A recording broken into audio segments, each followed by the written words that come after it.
David Svoboda, olympijský vítěz v pětiboji. Jak se vám dneska líbilo v pořadu Zaotřeno Tomáše Úředníka? No, mně se líbilo, mě baví rozhovory, které nejsou braný úplně v rychlosti a povrchně, kdy na to je čas. Dneska na to byl čas, tak to bylo příjemné povídání a dobře připravený moderátor. Tak to teda děkuju. A jaký samozřejmě vám přeju, abyste na olympiádě v Riu uspěl. Jaký vás čeká teď v nejbližší době program?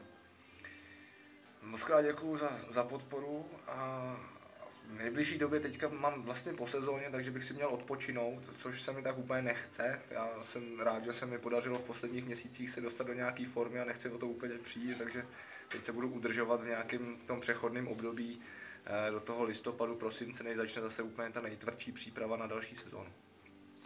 A víceméně říkal jste, že rád povídáte vtipy.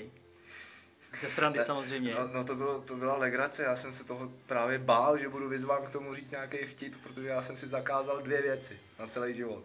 Jedna z nich je zpívat a druhá z nich je vyprávět vtipy, protože to vždycky zkazím. Je to teda potom o něco vtipnější ještě, než to mělo být, ale já si pak jako zaplatím tu daň toho trapasu.